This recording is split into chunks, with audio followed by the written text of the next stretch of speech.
2026 ഫെബ്രുവരി 12 Siraj editorial.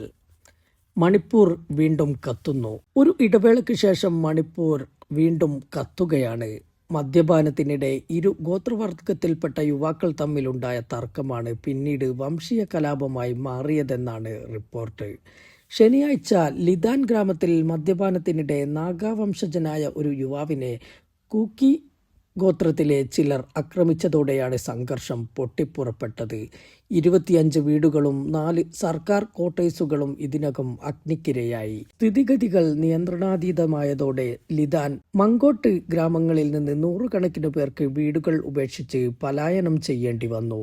സാധാരണഗതിയിൽ വ്യക്തികൾക്കിടയിലുള്ള പ്രശ്നങ്ങൾ നാട്ടുകാരുടെയോ പോലീസിന്റെയോ ഇടപെടലിൽ പെട്ടെന്ന് പരിഹരിക്കപ്പെടേണ്ടതാണ്. എന്നാൽ വ്യക്തി എന്നതിനേക്കാൾ ഗോത്രത്തിനാണ് മണിപ്പൂരിൽ പ്രാമുഖ്യം. നിസ്സാര തർക്കങ്ങൾ പോലും വംശീയമായാണ് കാണപ്പെടുന്നത്. കുക്കി വിഭാഗക്കാരനും നാഗാ വിഭാഗക്കാരനും തമ്മിലുള്ള ഏറ്റുമുട്ടൽ 2 വിഭാഗങ്ങൾ തമ്മിലുള്ള ഏറ്റുമുട്ടലായാണ് വ്യാഖ്യാനിക്കപ്പെടുന്നത്. ഏത് വിഷയത്തിലും ഗോത്രപരമായ വികാരങ്ങൾക്കാണ് ഇവിടെ മുൻതൂക്കം. ഒരാൾക്ക് നേരെ അതിക്രമം നടന്നാൽ അയാൾ ആക്രമിക്കപ്പെട്ടുവെന്നതിനു പകരം നമ്മൾ ആക്രമിക്കപ്പെട്ടു എന്ന ചിന്ത പടരുകയും അത് സംഘടിത പ്രതികാര നടപടികളിലേക്ക് നയിക്കുകയും ചെയ്യുന്നു. മണിപ്പൂരിൻ്റെ സാമൂഹിക ഘടന തന്നെ വിഭജിതമാണ്. താഴ്വാരങ്ങളിൽ പ്രധാനമായും മെയ്തേയ് വിഭാഗവും മലമുകളിൽ കൂക്കി നാഗാ വിഭാഗങ്ങളും താമസിക്കുന്നു. ഭൂമിയുടെ ഉടമസ്ഥാവകാശം, ഭരണഘടനാപരമായ സംവരണാവകാശം എന്നിവയെപ്പറ്റി ആശങ്കകൾ വർഷങ്ങളായി നിലനിൽക്കുന്നു. മെയ്തേയ് വിഭാഗം പട്ടികവർഗ പദവി ആവശ്യപ്പെട്ട് രംഗത്തു വന്നപ്പോൾ മലനിരകളിലെ ഗോത്രവിഭാഗങ്ങൾക്കത് നിലനിൽപ്പിനുള്ള ഭീഷണിയായി തോന്നി. മറുവശത്ത് ഭരണഘടനാപരമായ അവകാശങ്ങൾ നിഷേധിക്കപ്പെടുന്നുവെന്ന വികാരവും വളർന്നു. നേരത്തെ ഉറ്റ സൗഹൃദത്തിൽ കഴിഞ്ഞിരുന്നവർ പോലും ഇന്ന് പരസ്പരം സംശയത്തോടെയാണ് നോക്കിക്കാണുന്നത്. ഈ പരസ്പര അവിശ്വാസവും ഭയവുമാണ് സംഘർഷത്തിൻ്റെയും കലാപങ്ങളുടെയും അടിത്തറ. സാമൂഹിക മാധ്യമങ്ങൾക്ക് വലിയ പങ്കുണ്ട് മണിപ്പൂരിലെ സംഘർഷങ്ങളിൽ.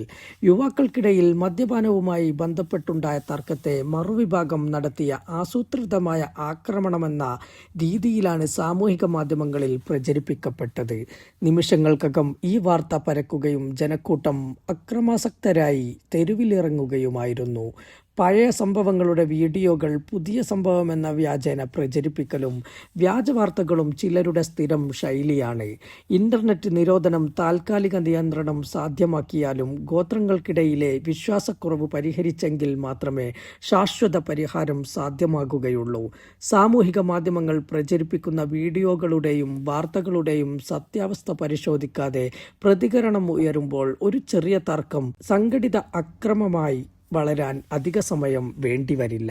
മ്യാൻമാറുമായുള്ള അതിർത്തി ബന്ധം, ആയുധങ്ങളുടെ അനായാസ ലഭ്യത തുടങ്ങി മണിപ്പൂരിൻ്റെ ഭൗമിക രാഷ്ട്രീയ സാഹചര്യങ്ങളും പ്രശ്നം സങ്കീർണമാക്കുന്നു.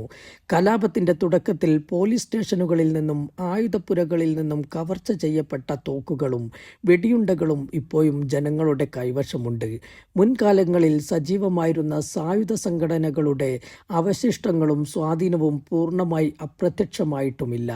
35 ലക്ഷം മാത്രം ജനസംഖ്യയുള്ള സംസ്ഥാനത്ത് Manipur liberation front, national liberation front, ചൈനയുടെ പിന്തുണയോടെ പ്രവർത്തിക്കുന്ന പീപ്പിൾസ് റവല്യൂഷണറി പാർട്ടി എന്നിങ്ങനെ 30ലധികം സായുധ ഗ്രൂപ്പുകൾ പ്രവർത്തിച്ചിരുന്നു. 1970കളിൽ ഒരു ചെറിയ തർക്കം ഉടലെടുക്കുമ്പോൾ സംഭാഷണങ്ങൾക്കു പകരം തോക്കുകൾ ഗർജിക്കുന്ന അവസ്ഥയാണിവിടെ.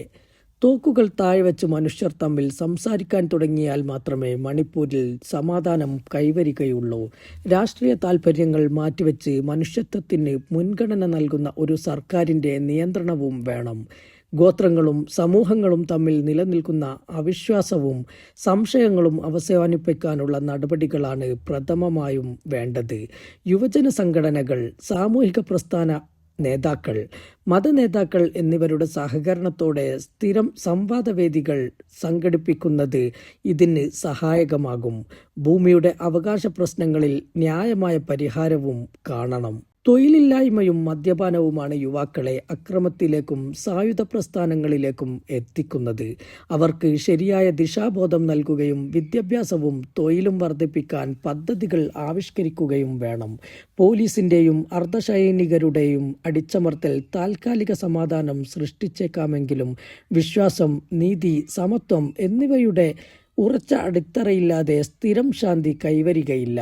കലാപത്തിലേർപ്പെട്ട കുറ്റവാളികൾക്കെതിരെ മുഖം നോക്കാതെ നടപടിയെടുക്കുകയും ഗോത്ര സംരക്ഷണം എന്ന പേരിൽ കുറ്റവാളികളെ സംരക്ഷിക്കുന്ന രീതി അവസാനിപ്പിക്കുകയും ചെയ്യേണ്ടതുണ്ട്. എങ്കിലേ ഇടവേളയ്ക്കു ശേഷം വീണ്ടും കലാപം എന്ന വാർത്തകൾ ആവർത്തിക്കാതിരിക്കുകയുള്ളൂ.